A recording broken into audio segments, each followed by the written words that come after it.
श्रीराम समर्थ. गोपाल कृष्ण भगवान की जय. एखादा साधक, एखादा भक्त स्वतः साधन करून, स्वतः भक्ती करून वैकुंठ लोकामध्ये जाईल, परंतु भगवन नाम संकीर्तन करणारे, कीर्तन करणारे, त्याचं नाम गायन करणारे लोक मात्र हजारो लोकांमध्ये भक्तिभाव निर्माण करून आपण ज्या जागी आहोत त्या जागीच वैकुंठच निर्माण करू शकतात. ही जागाच माझ्यासाठी वैकुंठ बनते.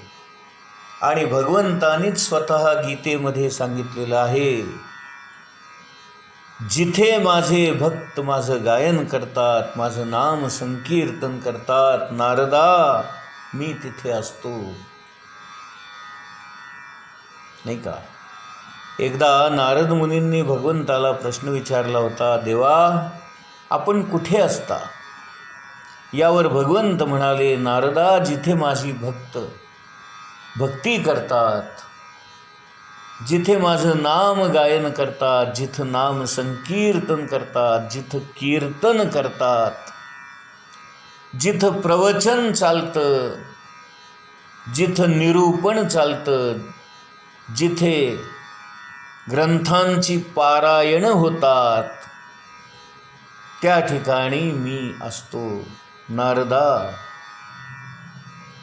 अरे मी तिथं तिष्ठत उभा राहतो, असं भगवंतानी नारदांना सांगितलेलं आहे.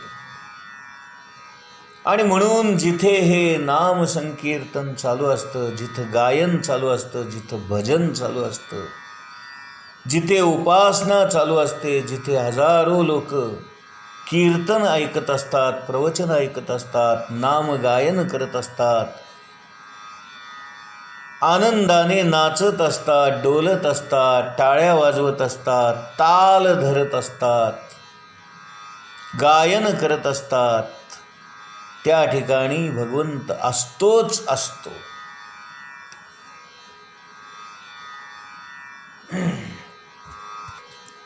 यानंतर ज्ञानेश्वर महाराज म्हणतात, कर्मे ईश भजावा. म्हणजे काय? की आपण जे काही कर्म करतो, आपण जे काही कर्तव्य करतो, आपल्या वाट्याला आलेलं कर्म आपण जेव्हा आनंदाने मनापासून भक्तिभावाने कर्म करतो, तेव्हा ते कर्मच ईश्वराची पूजा होते. त्यामुळे पुन्हा आपल्याला वेगळी अशी पूजा करावी लागत नाही. आपलं कर्म हीच पूजा आणि हेच ईश्वराचं भजन. आणि म्हणून ज्ञानेश्वर महाराज म्हणतात, कर्मे ईश भजावा. इंग्लिशमध्ये सुद्धा एक वाक्य छान आहे, वर्क इज वर्शिप. वर्शिप म्हणजे पूजा, वर्क म्हणजे काम, काम हीच पूजा आहे. मग आपण कोणतं काम करतो हे महत्त्वाचं नाही. कुठलंही काम असू द्या, झाडून काढणं असू दे, सडा मारणं असू दे, रांगोळी काढणं असू दे, स्वयंपाक करणं असू दे, सामान आणणं असू दे, स्वच्छता असू दे, धुणं भांडी करण्याचं काम असू दे, देऊळ स्वच्छ करण्याचं काम असू दे, रंगरंगोटी करण्याचं काम असू दे, भगवंताची पूजा करण्याचं काम असू दे, ऑफिसमध्ये नोकरी करण्याचं काम असू दे, धंदा व्यापार करण्याचं काम असू दे, व्यवहार करण्याचं काम असू दे, शिक्षकांना शिकवण्याचं काम असू दे, विद्यार्थी घडवण्याचं काम असू दे, नाही का? जे काही आपण करू ते काम हेच पूजा आहे. म्हणून कुणीही आपल्या वाट्याला आलेलं कर्म सोडू नये, टाकू नये.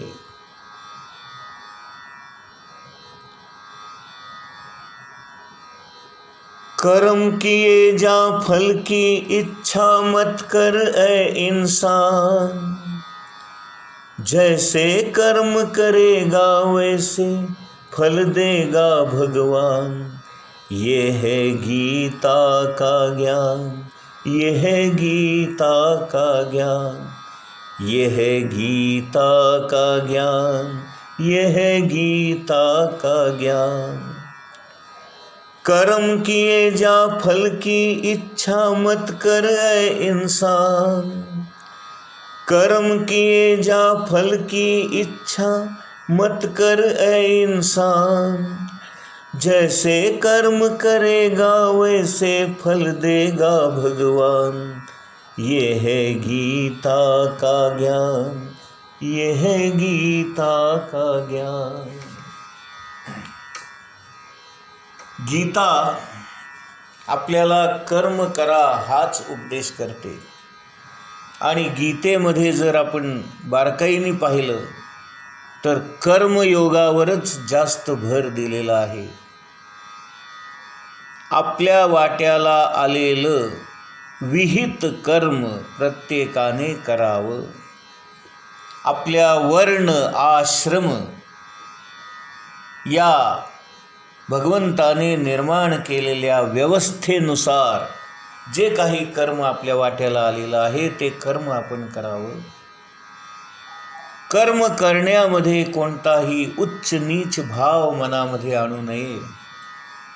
हे कर्म चांगलं आहे, ते कर्म वाईट आहे, माझ्या वाट्याला हेच का त्याच्या वाट्याला तेच का असा भेदभाव आपण करू नये। तो बघा कसा आतमध्ये बसून देवाची पूजा करतोय आणि मी बघा कसा बाहेर अंगण झाडतोय किंवा स्वच्छता करतोय, असा भाव मनामध्ये आणून देऊ नका। कोणतंही कर्म उच्च नीच नाही, कमी जास्त नाही, चांगलं वाईट नाही। कर्म हे कर्मच आहे। उलट तुम्ही भगवंताचे आभार माना की त्याच्या कृपेमुळे मला हे कर्म करण्याची संधी मिळते।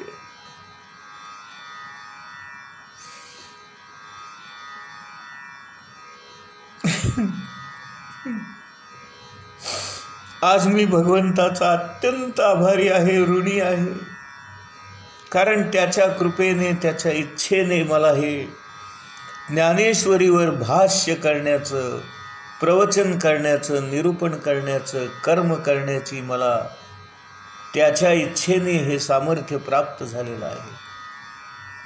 आज मी बोलू शकतो, माझी वाणी काम करते, ही त्याची कृपा आहे। आज माझ्या डोक्यामध्ये विचार येतात, माझ्या मनात ज्ञान मिळतं, ही त्या भगवंताची कृपा आहे।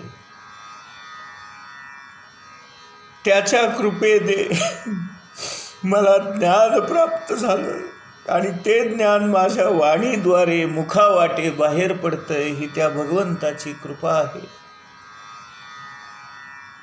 अहो, ज्ञानेश्वरांनी रेड्याच्या मुखातून वेद वदवले, याचं काय आश्चर्य। इथे रोजच भगवंत माझ्यासारख्या एका अतिसामान्य माणसाकडून या ज्ञानेश्वरीवर हे सगळं बोलवून घेतोय।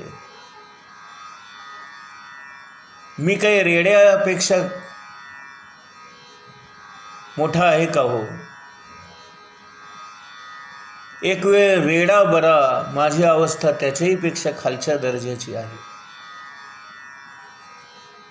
परंतु असं असून सुद्धा भगवंताच्या इच्छेने, त्याच्या कृपेने, त्याच्या सामर्थ्याने हा आनंद जोशी नावाचा रेडा ही ज्ञानेश्वरी सांगतोय।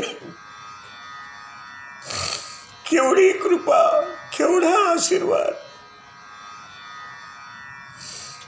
ही त्या भगवंताची इच्छा आहे म्हणून घडतंय। नाहीतर आनंद जोशी हा रेड्यासारखाच आहे हो। आळशी आहे, कामचुकार आहे, झोपाळू आहे, माझ्यामध्ये सगळे दुर्गुण भरलेले आहेत, अत्यंत वाईट वागलेला माणूस मी आहे।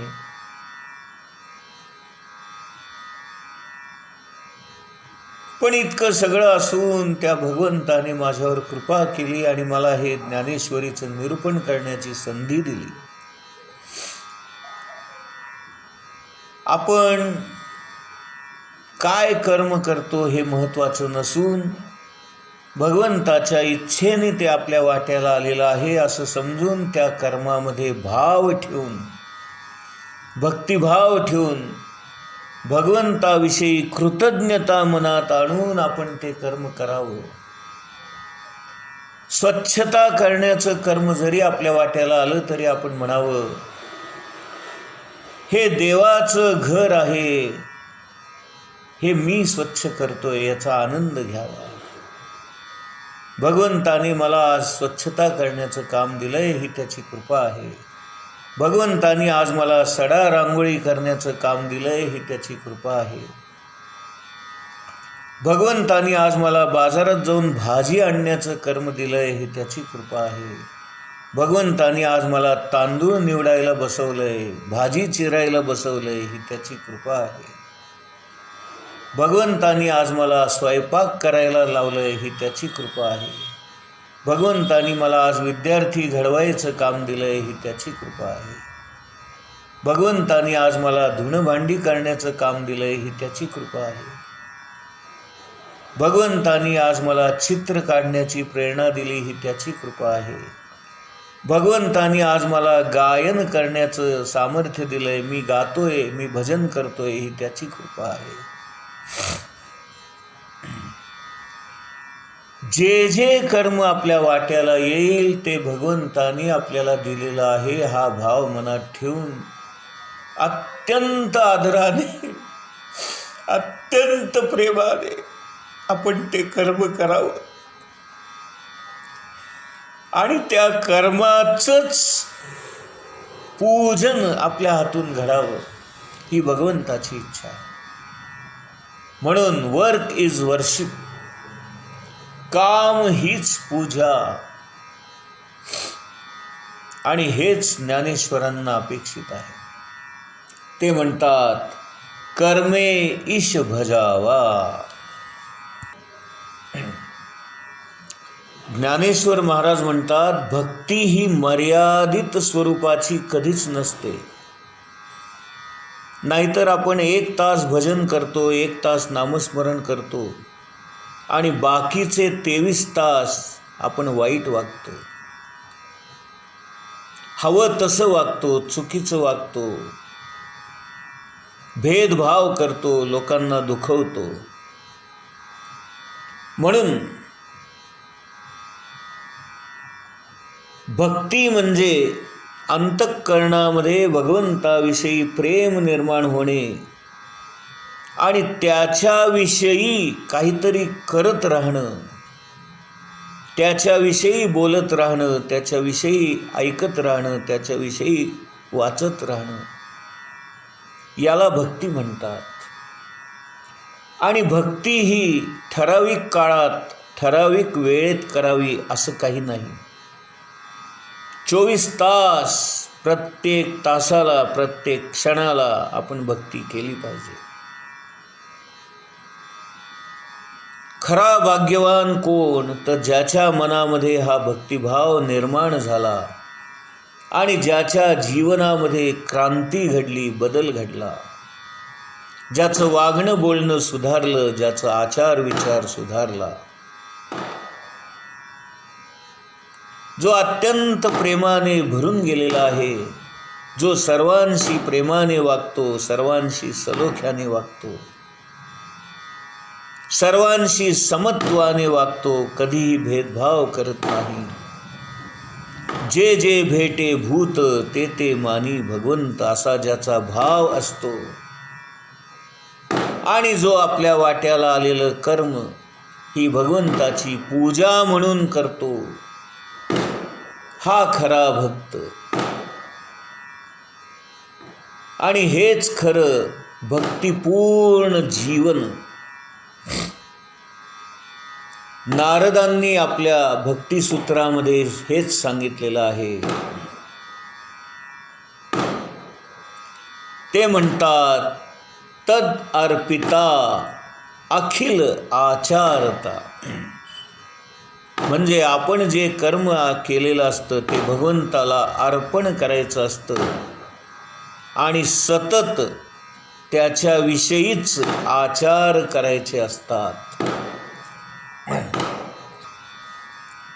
गीतेमध्ये सुद्धा अशा प्रकारचीच भक्ती भगवंतानी अर्जुनाला सांगितलेली आहे.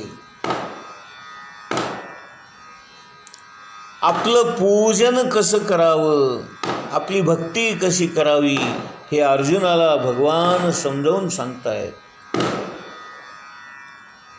पत्रम पुष्पम फलम तोयम यो मे भक्त्या प्रयच्छति तद अहं भक्त्युपहृतम अश्नामि प्रयतात्मनः. हे अर्जुना, एखाद्या माणसाने अत्यंत प्रेमाने अत्यंत भक्तिभावाने मला एखादं पान, एखादं फूल, एखादं फळ जरी अर्पण केलं किंवा नुसतं जरी थोडंसं पाणी मला वाहिलं तरी मी ते अत्यंत प्रेमाने त्याचा स्वीकार करतो. भगवंत हा अत्यंत समाधानी आहे. भगवंत हा सच्चिदानंद स्वरूप आहे. जो स्वतःच लक्ष्मीपती आहे त्याला आपण काय अर्पण करणार हो? आपण त्याला फक्त शरण जायचं असतं, वंदन करायचं असतं, त्याच्या पायावर आपलं डोकं टेकवायचं असतं. आपल्यातला मीपणा, आपल्यातला अहंकार त्याला अर्पण करायचा असतो. आणि जे जे काही आपल्या आयुष्यात घडतं, इदम न मम, हे माझं नाही, यामागे कर्तृत्व तुझं आहे भगवंता, तूच करता आणि करविता, शरण तुला मी भगवंता, हा भाव असावा. गोपाल कृष्ण भगवान की जय.